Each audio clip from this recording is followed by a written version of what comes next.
اللهم صل على سيدنا محمد وعلى آله وصحبه ومن تبعهم بإحسان إلى يوم الدين. سبحانك لا علم لنا إلا ما علمتنا إنك أنت العليم الحكيم. Alhamdulillah, syukurillah, masih diberikan oleh Allah Subhanahu wa taala kesempatan kita bisa bertemu, silaturahim, sama-sama kita belajar dan mempersiapkan diri untuk menyambut bulan suci Ramadan.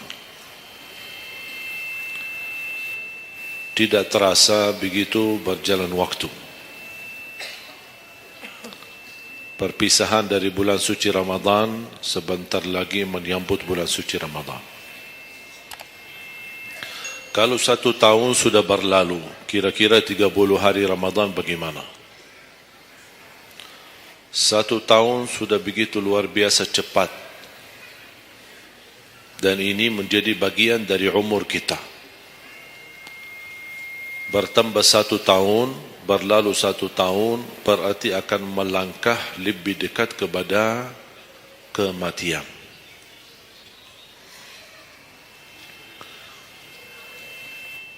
Sebenarnya bukan berapa usia kita, tapi apa isi usia kita. Isinya apa? Dan sebagaimana Rasulullah SAW menjelaskan di hadis yang sahih, di hari kiamat dan tidak akan tergeser kaki seorang sambil ditanya oleh Allah 4 pertanyaan. Berarti kita akan menghadapi 7 pertanyaan. 3 di kuburan, menghadap munkar nakir, man rabbuka, ma dinuka, man nabiyuka. Yang tersisa 4 nanti di hari kiamat, sebelum dimulai hisab, sebelum tergeser kaki kita ke surga maupun ke neraka, ditanya oleh Allah Subhanahu wa taala 4 pertanyaan.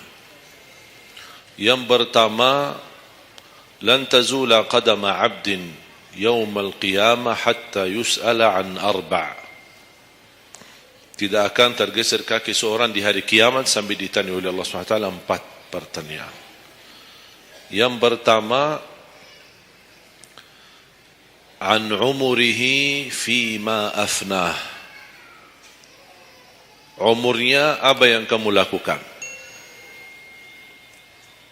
Allah tidak akan tanya berapa usiamu, tapi apa yang kamu isi dalam usiamu.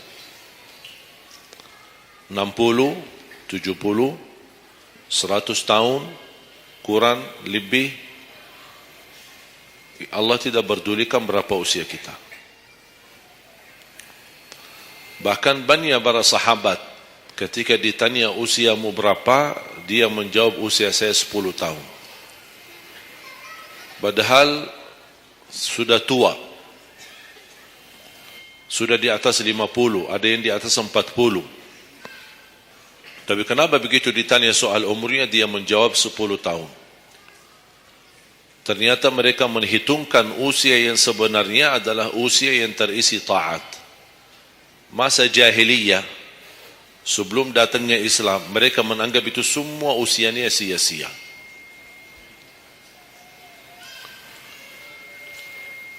Berarti kalau ada orang muslim tidak salat sama sekali sampai usia 50 tahun, semua usianya sia-sia. Karena tidak ada ibadah satupun yang diterima kalau tidak pernah salat. Biarpun dia haji setiap tahun, puasa setiap Ramadan, dia bersedekah berinfak setiap hari, tapi tidak pernah salat 5 waktu sama sekali, sia-sia amalannya. Karena pertama yang akan dihisab oleh Allah salatnya. Kalau salat itu beres, baru akan ditanya yang lain. Kalau salatnya tidak ada, Allah tidak perlu bertanya yang lain. Makanya saya selalu berkata, khususnya para pemuda-pemudi, seberapapun dosamu, jangan tinggalkan salat. Sebesar apapun dosamu, jangan tinggalkan salat. Karena salat itu ibadah yang langsung menyambungkan kita sama Allah. Tali hubungan kita sama Allah. Kalau tali hubungan kita sama Allah terputus, tidak ada tali yang bisa sambung lagi. Dan selama anda menjaga salat, berarti masih ada harapan masuk dalam golongan yang akan diampuni Allah. Ada ampunan, ada harapan ampunan. Tapi kalau tidak salat, terus bagaimana Allah ampuni kalau tidak mau bertaubat? Banyak orang berkata, saya malu. Atau dia merasa ada bisikan di hatinya. Buat apa lo salat? Ngapain? Perilaku kamu aja tidak benar. Sama orang tua aja tidak benar. Dosamu tidak pernah henti-henti. Bercuma salat, tidak usah. Itu ingat bisikan syaitan. Karena syaitan ingin semuanya sekali-kali rusak. Kalau berbakti baik belum sempurna, masih banyak dosa maksiat, banyak kerusakan yang lain, tapi masih terjaga salatnya, ada harapan diampuni dosanya. Jangan sampai syaitan berhasil menggoda kita sekalian tidak salat. Oh, sudah hancur, sudah rusak yang lain, ditambah lagi parah, tinggalkan salat. Atau ada orang taubat, selama dia tidak salat, lancar, beres, aman, tidak ada apa-apa. Begitu dia taubat, dia merasa sedih, menyesal, dia mulai menjaga salatnya. Hilang motornya, kehilangan kerjaannya, diuji sama Allah SWT dalam rumah tangganya. Setan datang, coba, kamu ada dulu biasa-biasa aja, tidak pernah ada ujian. Begitu anda mulai salat, ada ujian. Ngapain? Udah berhenti aja salat, nanti kembali beres. Berhenti salat. Pas begitu dia keluar masih kehilangan motor. Ya Allah, gimana? Saya selama ini tidak pernah salat, tidak pernah hilang motor. Begitu saya mulai salat, malah hilang motor saya. Datangnya setan di situ. Coba kalau kamu tidak salat, tidak bakal hilang motornya. Akhirnya dia merasa nyesal, dia berhenti. Berarti niatnya bukan taubat. Niatnya salat, ya Allah mohon aku salat tapi Allah jaga motor aku ya. Itu niatnya. Bukan salat karena Allah, tapi salatnya karena terjaga motornya. Itu beda niat. Berarti ketika kita berlaku ibadah, melakukan sesuatu ibadah, tapi ada ujian yang masuk, jangan anda salahkan ibadahnya, tapi salahkan niatmu. Ada apa dalam niatmu? Pasti ada salah niat.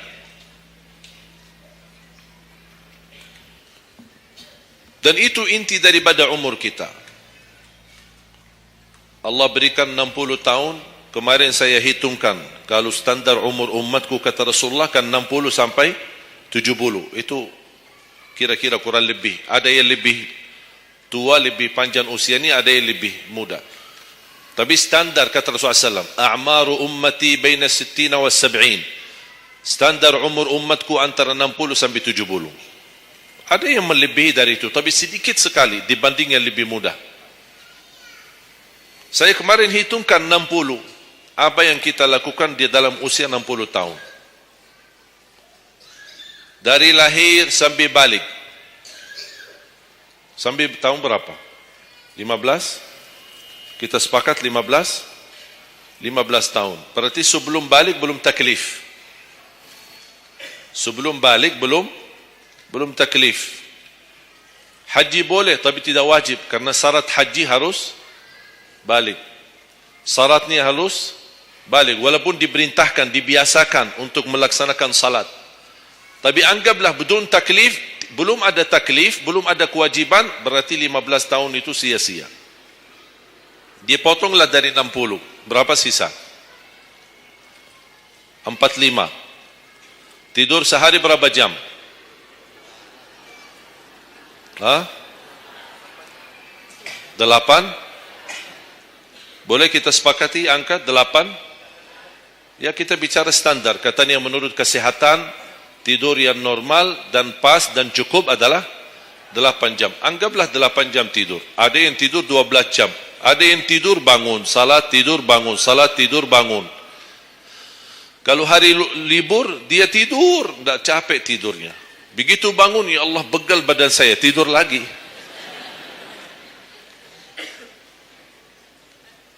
Saya hitungkan 8 jam. 8 jam dalam sehari berapa kalau dibagi? Dalam sehari. Sehari berapa jam? 24 jam. 8 bagiannya berapa jadinya? Sepertiga. Sepertiga sehari tidur. Sepertiga 60 tahun berapa? 20. 20 tahun ngapain? Tidur. 20 tahun cuman kerjaannya tidur.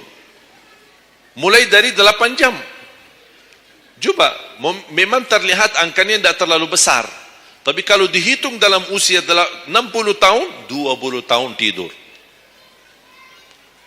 Ditambah 15 belum taklif, jadi 35. Tersisa berapa dari 60? 25. Cari nafkah dan rezeki. Kerjaan, standar kerja, jam kerja berapa jam?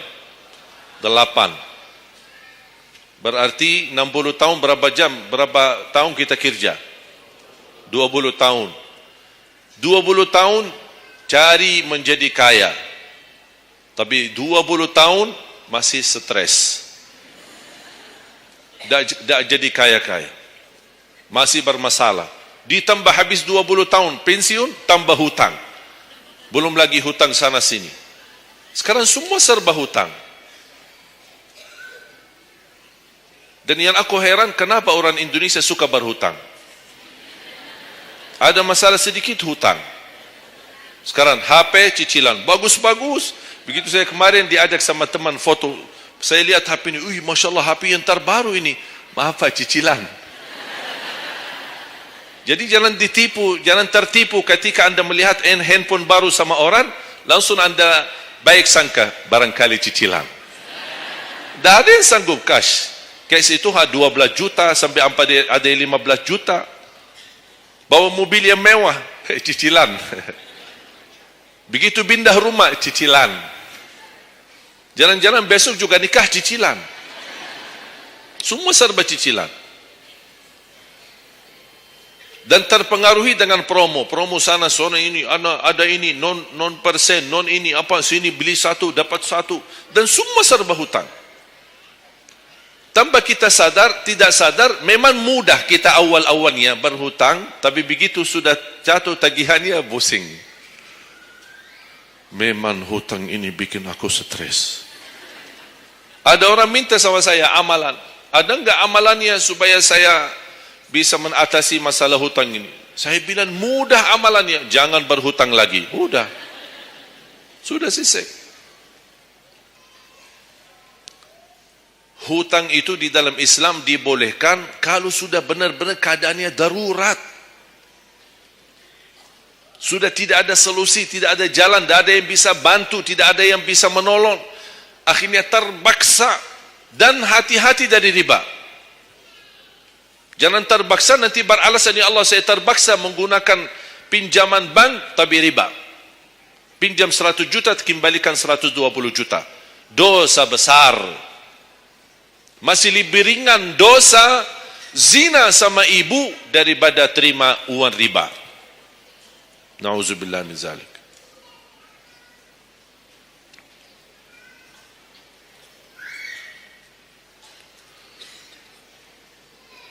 Dua 20 tahun cari kerja.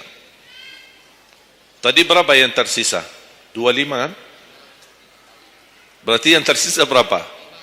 Saya belum bicara ibadah Bapak Ibu. 20 tahun tidur, 20 tahun cari dunia, 15 tahun masih belum taklif, tersisa 5 tahun. Saya hitung dalam 60 tahun, bagi orang yang rutin menjaga salat 5 waktu, tahu enggak hasil hitungan saya dapat berapa? Anda jaga salat selama 60 tahun, itu menghasilkan ibadah cuma 2 tahun 7 bulan. Total salatmu dalam 60 tahun, 2 tahun 7 bulan. Karena salat 5 waktu berapa? Tidak sampai 1 jam. Tidak sampai 1 jam. Saya bicara yang wajib. Bagaimana saya hitung kalau ada orang yang tidak salat sama sekali? Na'udzubillah, sudah habis sia-sia umurnya. Kalau tidak salat sama sekali. Saya belum hitung tarawih 23 rakaat 7 menit. Nah, itu beda urusan itu. Ada tarawih 23 rakaat 7 menit? Tidak ada tarawih. Jangan suuzzan. Itu namanya olahraga. Olahraga paling cepat selesai dapat juara 1. Jadi kita harus baik sangka, jangan suuzzan. Karena itu bukan salat. Yang aku heran itu setiap tahun itu tradisi ini terulang setiap Ramadan. Menjadi sebuah kebiasaan. Yang seharusnya menjalani kebiasaan agama atau kebiasaan beribadi. Dan kenapa itu hal menjadi betul-betul sesuatu yang kebiasaan, menjadi tradisi? Kenapa? Aku heran ini. Ada yang bisa jawab? Kenapa ketika masuk Ramadan tetap menjalankan 23 rakaat tapi dengan cara cepat? Aku heran belum menemukan jawabannya. Ada apa dengan 23 rakaat harus selesai cepat? Dan ini khusus di bulan Ramadan. Aku sangat kagumi ketika mendengar seorang imam begitu maju imam tarawih rakaat pertama, Allahu Akbar, Masya Allah, kepanjangan takbirnya. Saya suruh alhamdulillah, pasti nikmat, enak. Bismillahirrahmanirrahim, alhamdulillahirabbil alamin, arrahmanirrahim, astaghfirullahalazim. Saya kaget, barusan sudah enak, ngapain cepat-cepat? Makanya saya ingat di masa ketika saya di salah satu kampung, ada seorang bapa di samping saya. Saya datang ke masjid, sudah mereka mulai tarawih. Yang aku kasihan bapa di sebelah saya, barangkali usia 80, 90. Gerakannya tidak sama seperti kita. Kan kita masih muda, masih bisa mengejar imam. Habis bacaannya imam, saya tidak bisa mendengar kecuali ujung ayat. Oh, ini Al-Fatihah. Bismillahirrahmanirrahim. An-Na'im. Apa? Alhaakumut takatsur. Allahu Akbar. Sami'allahu liman hamidah. Allahu Akbar. Saya masih ikut. Yang saya kasihan bapa yang di samping saya ini. Begitu imam ruku', bapa kan pelan-pelan, kan begal badannya, sudah tua, fisiknya tidak kuat, turun pelan-pelan. Imam sudah sami'allahu liman hamidah. Bapa berdiri lagi, dah jadi rukuk bapa. Bas begitu sujud, kita semua turun sujud. Bapa saya lihat pelan-pelan sambil batu-batu. Turun. Begitu dia sudah mau nyampe, imam sudah rakaat kedua. Bapa malah berdiri lagi, dah jadi sujud. Astaghfirullahaladzim, kasihan bapa, dah jadi rukuk, dah jadi sujud. Pas di rakaat yang kedua, saya megang tangannya, Pak, kita pulang aja deh. Mendingan salat tarawih di rumah sendiri. Itu bukan salat tarawih. Ramadan cuma berapa kita menemukan Ramadan? Orang yang sudah wafat, kalau kita boleh berbicara dan dengar bisikan, apa yang mereka bisa jawab? Wallahi, semua orang yang sudah mati berkeinginan kembali ke dunia untuk menikmati bulan Ramadan. Mereka ingin menikmati bulan Ramadan, menikmati tarawih, menikmati suasana buka puasa bersama, bagi-bagi sahur dan aktivitas yang lain. Ini kesempatan, kita masih diberi oleh Allah umur, sehat walafiat, maksimalkan. Tidak semestinya 23, mau 11 boleh, mau 23 boleh, mau seberapa pun tarawihnya, mau salat tahajud di rumahnya boleh. Ulama sudah menjelaskan jumlah salat malam atau tarawih yang paling sedikit 2 rakaat, yang paling banyak tidak ada batasnya. Jadi kalau kita 2 rakaat, 4 rakaat tutup witir, sah. 8 rakaat tutup witir, sah. 10 10 rakaat tutup witir, sah, tidak ada masalah. Tidak harus 11 atau 23.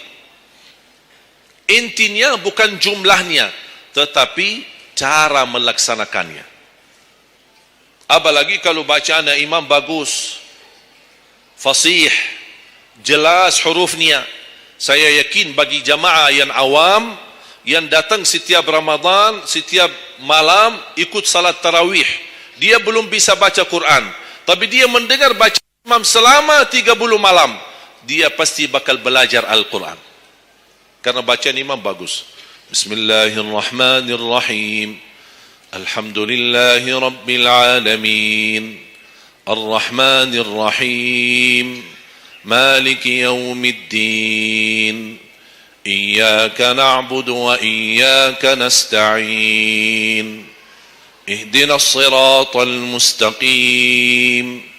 Siratal ladzina an'amta 'alaihim ghairil maghdubi 'alaihim waladdallin.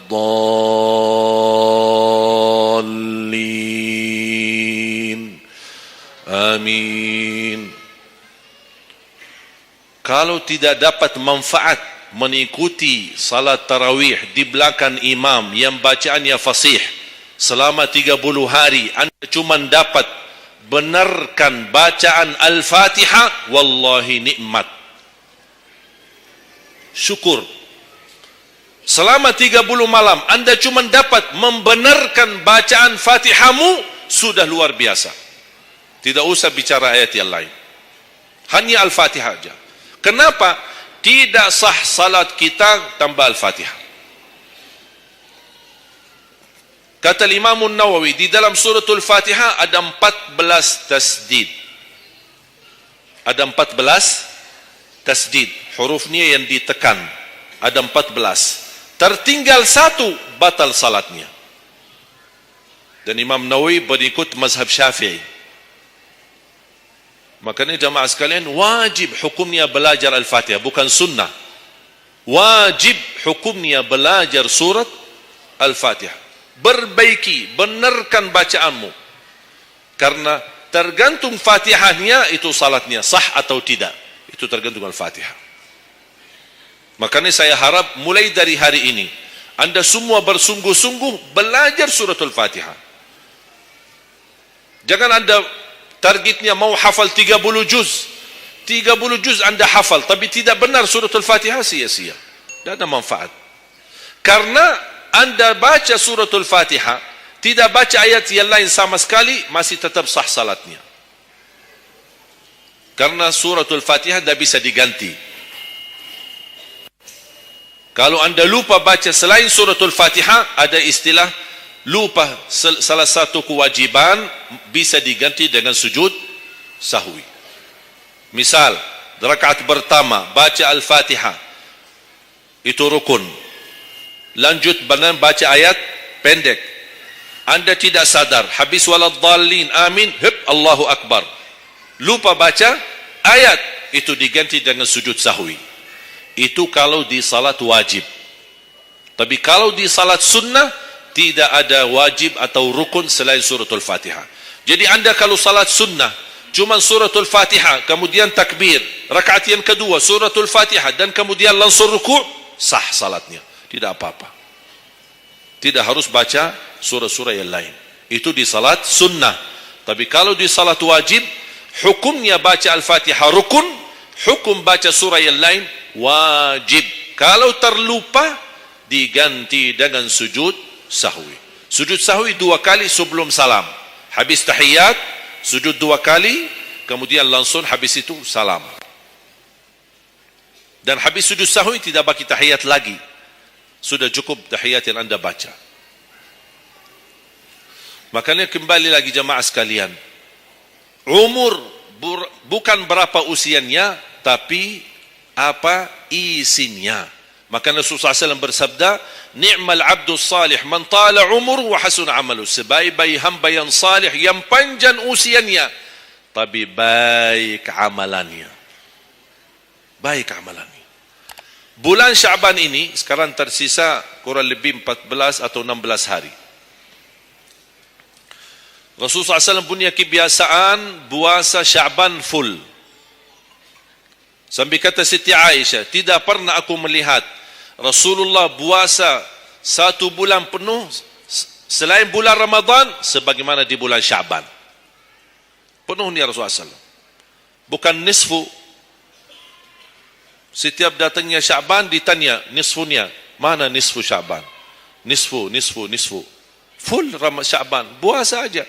Di awal boleh, di tengahan boleh, di akhir boleh. Yang tidak boleh, yang tidak pernah puasa Sya'ban, pas begitu berakhir, mau mendekati Ramadan, seminggu terakhir atau 10 hari terakhir, itu ada sebagian ulama berkata makruh.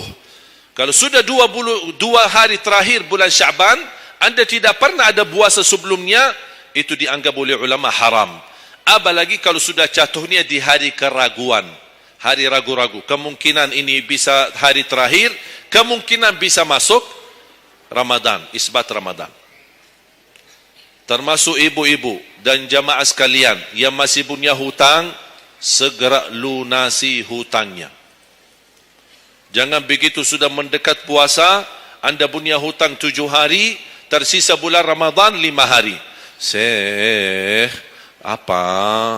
Aku punya hutang 7 hari, sedangkan yang tersisa bulan Ramadan itu tinggal 5 hari lagi mau masuk Ramadan. Aduh, 1 tahun tidak pernah tanya.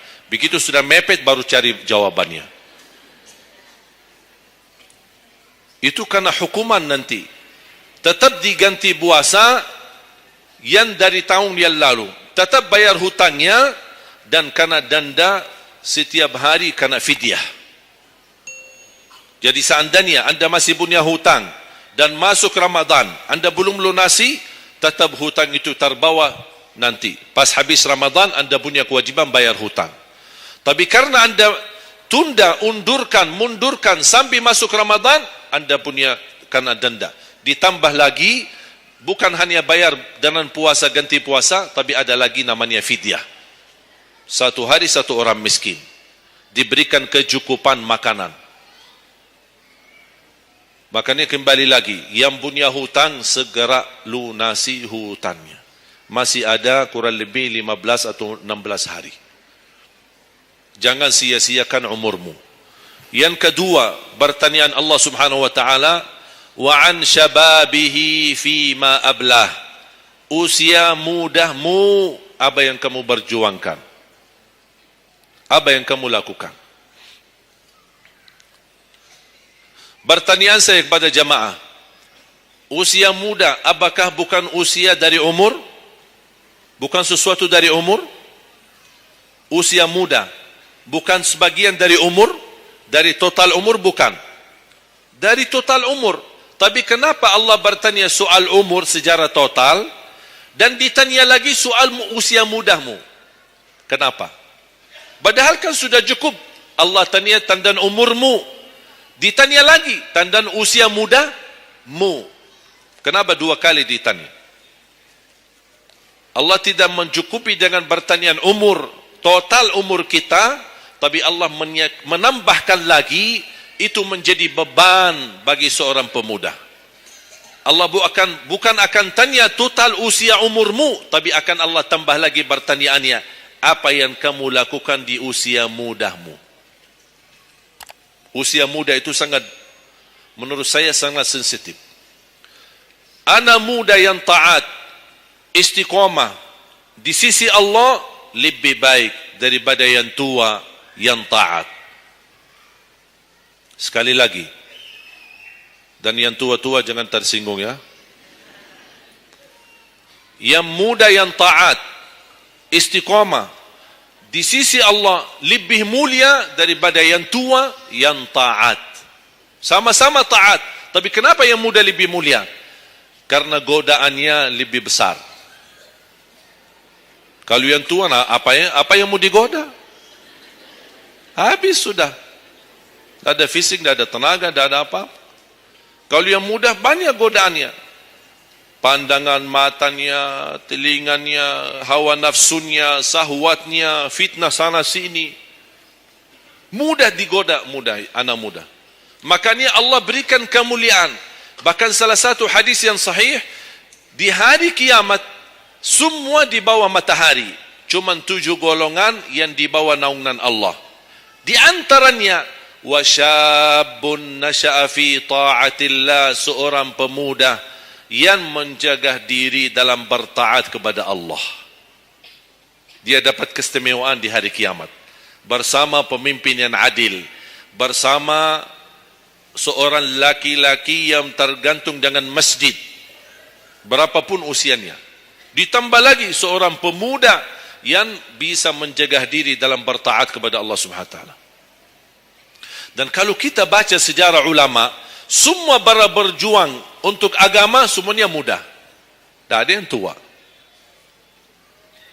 Bilal ibn Rabah seorang pemuda, Abdullah ibn Mas'ud penghafal Al-Quran seorang pemuda, Abdullah ibn Umar seorang pemuda, dan banyak yang lain. Muhammadul Fatih yang membebaskan Konstantinia dan memperjuangkan Islam menjadi panglima, masih di bawah usia 21 tahun. Dan banyak sejarah-sejarah. Imam Syafi'i masih sangat muda, bahkan meninggal dunia masih dalam keadaan masih sangat muda, belum sampai usia 50-an tahun. Dan banyak yang lain. Makanya pengaruh bahkan taruhan besar bagi umat Islam itu tergantung pemuda.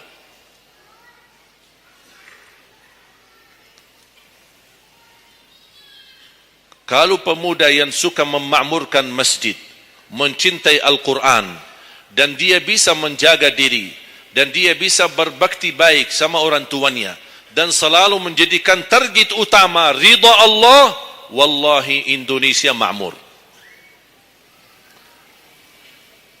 Kalau pemudanya jauh dari masjid, sibuk hanya bacaran, dan dia meninggalkan salatnya, jauh dari hal-hal yang baik, justru dia jatuh dalam narkoba dan berkali macam-macam dosa dan maksiat, hancurlah negeri Indonesia.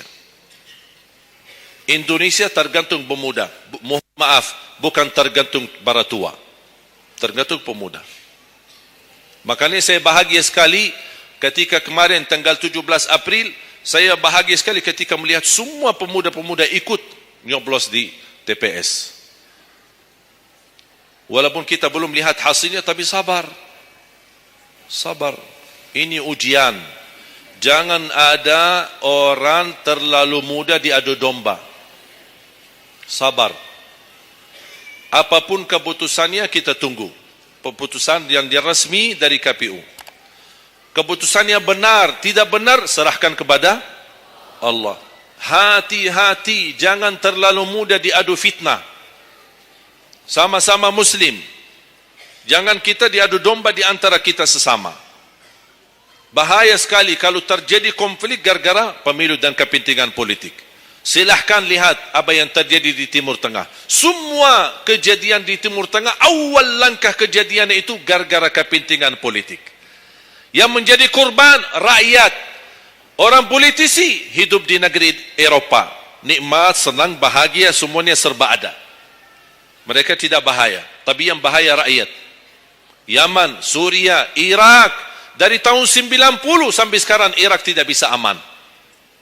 Ada orang bawa berita, itu Irak saudara, dan mereka perang saudara antara Sunnah dan Syiah. Bohong, tidak benar.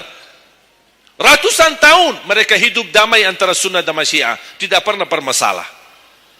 Tapi karena langkah awal kepentingan politik, lama-lama terpengaruhi dengan perbedaan aliran dan berbeda pendapat. Kalau sudah kita menjadi korban dan terpengaruhi demi kepentingan politik, mudah diadu domba, besok-besok akan terjadi perang antara Sunni sama Syiah di Indonesia. Besok lagi akan terjadi antara aliran-aliran yang lain sama golongan-golongan yang lain. Bisa terjadi perpecahan belah. Itu yang diinginkan oleh musuh Islam.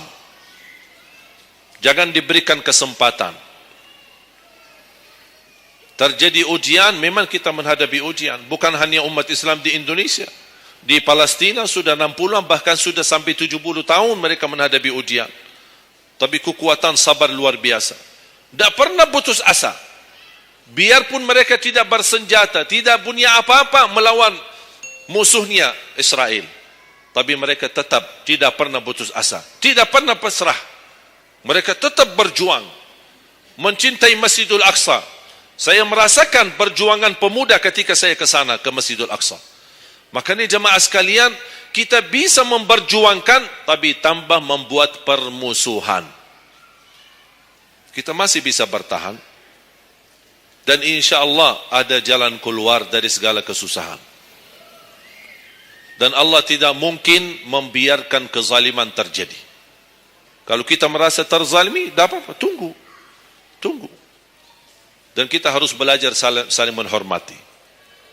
Yang memilih 01 itu hakmu, tapi anda tidak berhak mencaci maki 02. Yang memilih 02 itu hakmu, tapi anda tidak berhak mencaci maki 01. Sama-sama Muslim, sama-sama orang Indonesia. Malu kita, kadang-kadang aku sedih melihatku ini terjadi permusuhan. Ulama di sini mencaci maki ulama yang di sana, ulama yang di sana membalas lagi dan apa tu? Ya Allah, malu kalau di antara ulama saja terjadi persoalan permasalahan. Gimana orang awam? Makanya selalu saya dalam doaku, ya Allah satukan dan rapatkan hati para ulama kami. Satukan saf ulama kami. Ada perbedaan itu wajar, tapi yang tidak wajar ada permusuhan. Apa yang saya sampaikan sekarang, saya yakin tidak mungkin 100% anda semua terima. Dia harus belajar. Tidak boleh saya maksa anda semua ikut pendapatku. Aku hanya menyampaikan, anda bisa dengar, anda bisa ikuti, anda bisa tolak. Itu hakmu menerima atau menolak. Tak ada orang berhak untuk memaksakan kita. Oleh karena itu sekali lagi, mohon jaga dan rapatkan saf kita. Sekarang banyak muncul di media. Ini semua tujuannya berkeinginan menadu domba di antara kita. Sekarang akhirnya yang gagal, yang rusak siapa? Negeri kita. Yang kurban, rakyat kita. Orang politisi, tidak apa-apa. Mereka kan berduit. Duitnya banyak. Fasilitasnya banyak. Bisa dia hidup keluar negeri dimanapun. Dia baca keluarganya, sudah. Biar rakyat jadi korban. Jangan kita mau dijadikan kambing hitam. Siap? Bisa jaga? 714 suku dan budaya berbeda-beda, tapi alhamdulillah masih bisa bersatu di bawah bendera merah putih. Dan ini karunia dari Allah Subhanahu wa taala. Wajib kita syukuri dan wajib kita jaga. Dan kita berdoa. Sekarang anda sudah ikut memilih kan? Sudah memilih? Sudah, itu ikhtiar. Anda sudah selesaikan tugasmu. Sekarang apa yang harus kita lakukan? Doa, memohon pertolongan dari Allah. Biar Allah yang memilih mana yang terbaik. Ya Allah, kami sudah berusaha, kami sudah berikhtiar. Pimpinlah kami, anugerahkanlah kepada kami pemimpin yang takwa, yang adil, yang amanah, yang mencintai agamamu, yang mencintai ulama, yang bisa melayani rakyat dengan ikhlas. Itu doa kita. Kalau boleh setiap tahajud, setiap sujud, habis duha, habis salat wajib, terus doa seperti itu. Saya punya kebiasaan ketika mengajak jamaah umrah, saya haruskan kepada semua jamaah ketika kami tawaf maupun sa'i, wajib paling tidak 1 kali tawaf, 1 kali sa'i, khusus doakan Indonesia. Karena Indonesia apalagi saat ini sangat membutuhkan doa kita. Sebagaimana kita berduli kepada saudara kita Palestina dan kita bantu, kita mendoakan. Kalau Indonesia tidak perlu bantuan dana, tapi butuh doa kita. Makanya jangan pelit untuk mendoakan negeri kita Indonesia. Faham? Yang ketiga,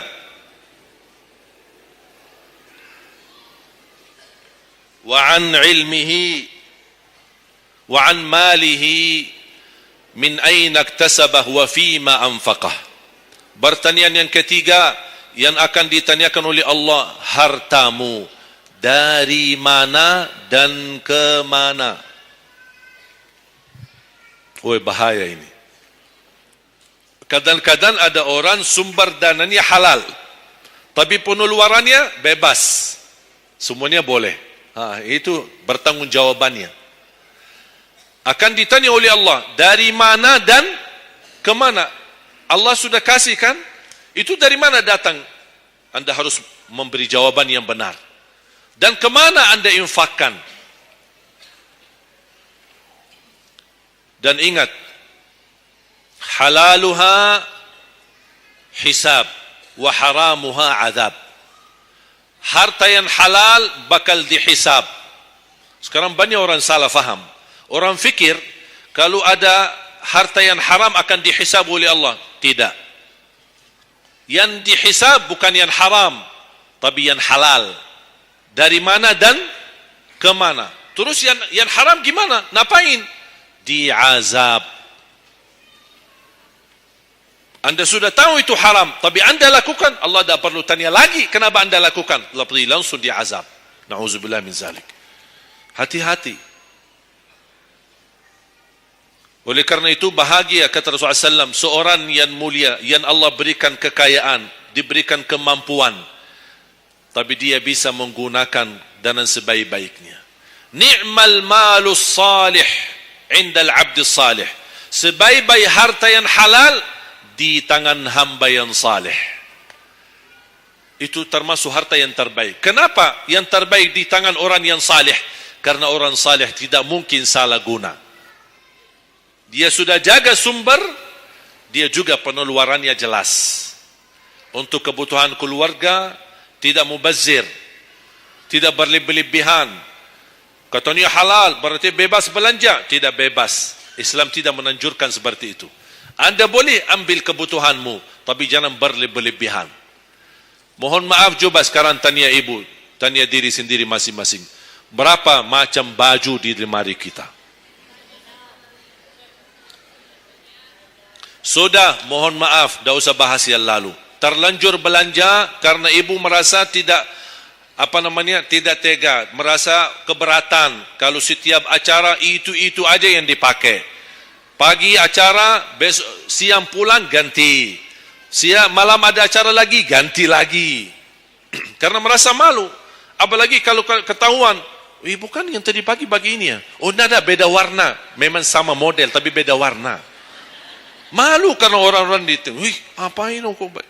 Makanya udahlah, terlanjur. Itu memang mohon maaf kebiasaan wanita. Tapi saya usulkan baju-baju yang sudah lama tidak dipakai, ngapain simpan? Sudah, bebaskan, infakkan, sedekahkan. Saya kemarin bermusyawarah dengan tim-tim yayasan kami untuk membuat satu lembaga khusus yang punya pakaian-pakaian yang sudah lama tidak dipakai.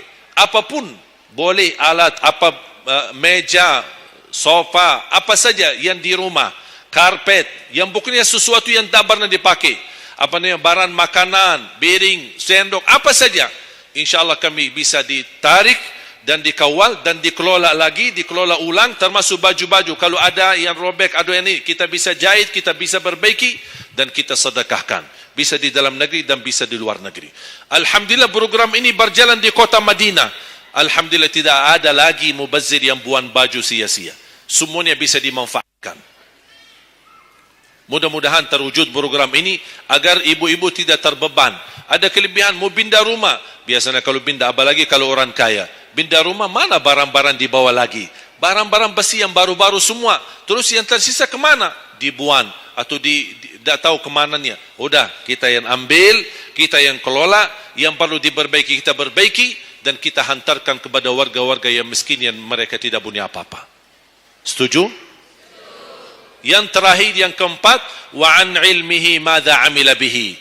Allah akan tanya terhadap ilmumu, apa yang kamu lakukan. Jadi jemaah sekalian, intinya bukan berapa banyak ilmumu, tapi berapa yang Anda amalkan. Oleh karena itu, jangan terlalu banyak belajar. Belajar dan amalkan. Walaupun Anda belajar cuman sedikit, itu jauh lebih baik daripada Anda banyak belajar tapi tidak sempat mengamalkan. Belajar, amal. Belajar, amal.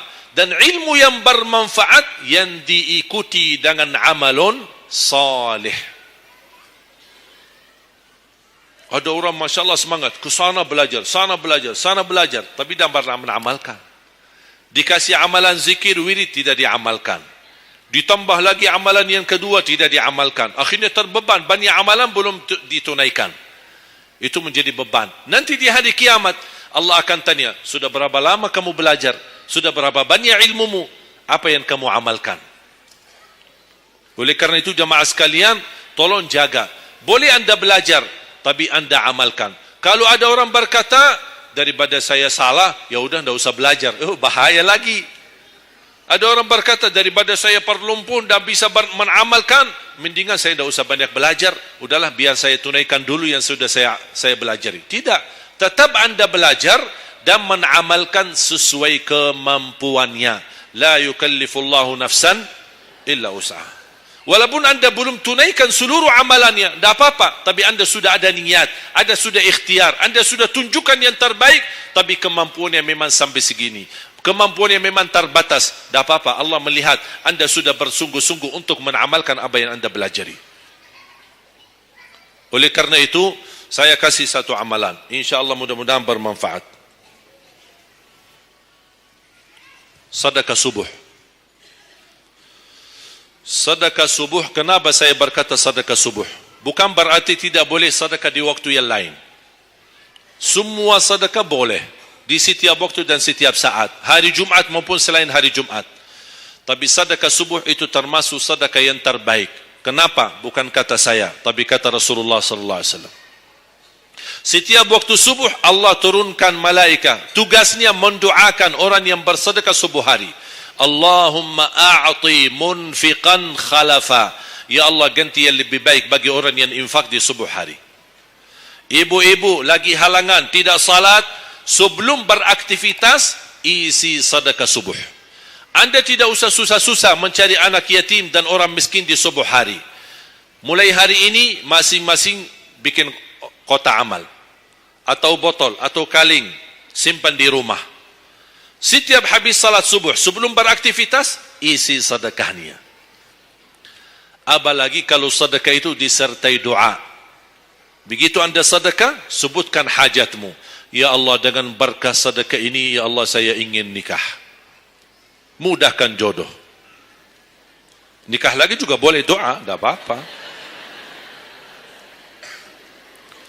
Ada yang sedang melamar kerjaan, anda isi, wallahi dahsyat, amalan ini wallahi dahsyat, manfaatnya banyak untuk menyembuh penyakit, menabulkan hajat, memudahkan urusan. Dan tidak pernah saya sampaikan amalan ini, semua alhamdulillah berhasil mendapatkan hajatnya. Begitu anda isi, doa, ya Allah, dengan berkah sedekah ini, mudahkan lamaran kerjaan saya. Ya Allah, dengan berkah sedekah ini, mohon titipkan pahalanya untuk kedua orang tua saya. Kalau ada yang merasa dirinya suka marah, suka emosi, ya Allah, dengan berkah sedekah ini, tenangkan hati dan jiwa saya, agar tidak emosi lagi. Ya Allah, dengan berkah sedekah ini, karuniai kepada aku anak penghafal Al-Quran. Bu, jamaah sekalian, saya berkeluarga 12 bersaudara, timnas. Dan kami memang sudah disusun satu lusin. 12 ini mempersiapkan, kalau timnas kita belum mampu membawa juara, insyaAllah kami sekeluarga siap mengganti timnas. Alhamdulillah, dari saudara saya 12 ini 10 penghafal Al-Quran. Tapi orang tua saya awam. Percaya enggak? Orang tua saya bukan ulama, bukan kiai, bukan ustaz. Ayah saya belajar kelas 3 SD. Ibu saya tidak pernah masuk sekolah sama sekali. Sampai usia 40 tahun masih buta huruf, tidak bisa baca Quran. Tapi Allah berikan karunia keturunan penghafal Al-Quran. Berkat apa? Salat mereka dan sedekah mereka, termasuk doa. Itu berjuangan mereka. Alhamdulillah, sekarang ayah saya, ibu saya penghafal Al-Quran, yang jadi gurunya anaknya sendiri. Sekarang di Indonesia saya bawa 5 adik saya dan ditugaskan menjadi imam tarawih. Saya bawa mereka pindah dari Arab kemari. Ada 5. Yang perempuan sudah dinikahkan sama orang Indonesia, orang Jakarta. Dan saya dorong adik saya yang perempuan untuk menghafalkan suaminya biar jadi penghafal Quran. Yang 4 laki-laki, ada yang 2 bawa istrinya masing-masing dari Arab, yang 2 lagi saya nikahkan di Indonesia. Sama orang Indonesia. Ada 1 sama orang Sunda, 1 sama orang Lombok. Jangan khawatir Bu, masih ada lagi. Bahkan saya dorong adik-adik saya semua wajib nikah 4. Masing-masing 4 istri. Kenapa? Supaya banyak keturunan. Kalau bisa setiap 1 istri 12, 1 lusin. Masya Allah, luar biasa. Mengapa? Karena kita punya perjuangan yang masih panjang. Cita-cita saya mencetak 1 juta penghafal Al-Quran di Indonesia. Ketika saya datangkan adik saya tugaskan sama mereka dan tegas. Kalau kalian datang hanya mau berhiburan, pulang. Kalian di sini untuk bersama-sama memperjuangkan untuk mencetak 1 juta penghafal Al-Quran. Dan alhamdulillah program ini sudah jalan. Dan kita terus memperjuangkan. Dan saya harap semua jamaah insya-Allah berkenan terlibat dalam program ini. Cita-cita saya, semua masjid se-Indonesia insya-Allah diimami imam penghafal Al-Quran 30 juz. Bahkan lebih hebat lagi cita-cita saya. Insya-Allah saya yakin akan terjadi. Insya-Allah di demikian hari, di waktu yang Allah insya-Allah tentukan, insya-Allah presiden kita penghafal Al-Quran. Coba, ya Allah, rasanya enak. Langsung diumumkan di Masjid Istiqlal, khatib dan imam salat Idul Fitri penghafal Al-Quran 30 juz, Presiden Republik Indonesia. Oh, mantap. Imam salat Idul Adha, Presiden kita. Salat Jumat, khatib dan imam, Presiden kita. Tidak perlu ganti imam. Udah, tidak perlu ganti imam, subhanallah, luar biasa. Coba saya kagumi ketika membaca dan melihat YouTube-nya Presiden Erdogan Turki. Walaupun beliau bukan penghafal Al-Quran, tapi murattal bacaannya beliau, Masya Allah. Mana ada sekarang presiden di dunia Islam sebagaimana bacaannya yang benar. Ini sudah saatnya, tapi bukan sekarang ya, nanti maksud saya sabar dulu. Nanti jadi kacau nanti semua. Nah, sabar dulu. Insya-Allah ada waktunya. Insya-Allah.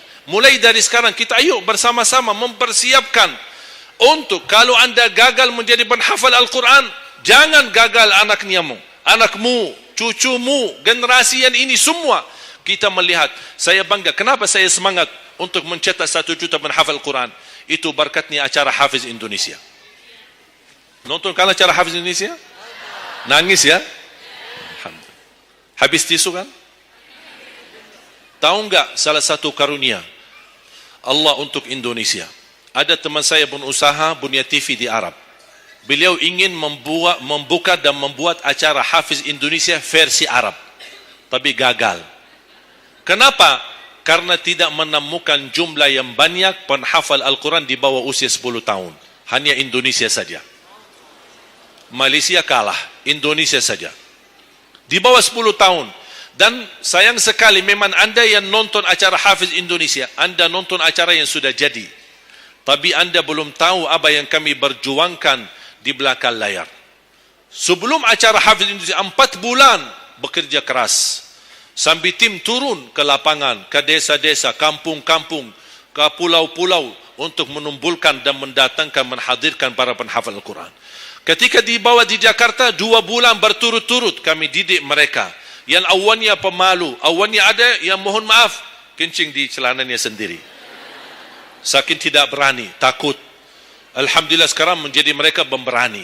Bahkan mereka berlumba-lumba azan subuh. Mereka berlumba-lumba membangunkan sesama saudaranya.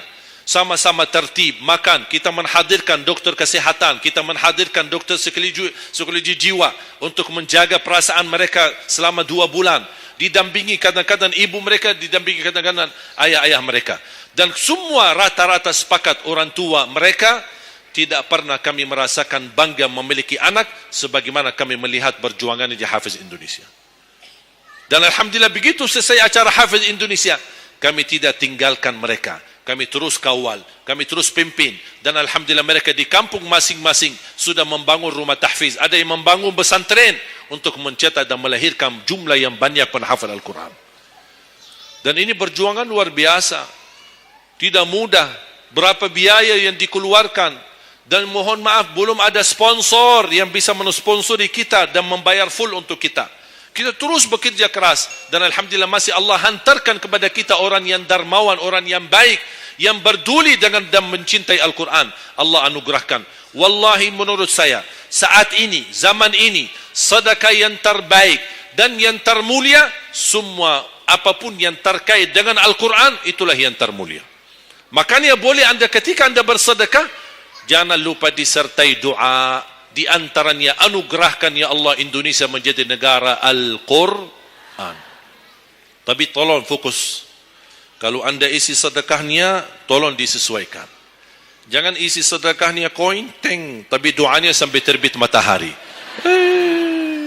Tidak ada malunya.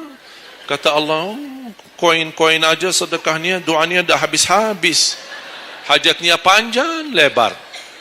Malu kita sama. Bukan Allah tidak bisa. Allah maha bisa menabulkan hajat. Tapi kita malu sama Allah. Kok cuma bikin teng, ya Allah, ya Allah, ya Allah, panjang. Fokus. Kalau usulan saya, satu sedekah, satu hajat. Satu sedekah, satu hajat. Dan insyaAllah akan anda melihat manfaatnya. Mudah-mudahan semua yang hadir, insyaAllah menjadi keluarga besar 1 juta penghafal Al-Quran. 1 juta mencetak penghafal Al-Quran. 1 juta keluarga Al-Quran yang insyaAllah akan membangun generasi baru yang membawa Indonesia menjadi baldatun tayyibatun wa rabbun ghafur, dan di masa yang akan datang insyaAllah Indonesia menjadi lebih baik. Amin ya rabbal alamin. Barakallahu fikum. Terima kasih, semoga bermanfaat. Kurang lebihnya mohon maaf. Mungkin ada panitia ingin menyampaikan selanjutnya. Wallahu a'lam. Subhanakallahumma bihamdika asyhadu an la ilaha illa anta astaghfiruka wa atubu ilaik. Wassalamu alaikum warahmatullahi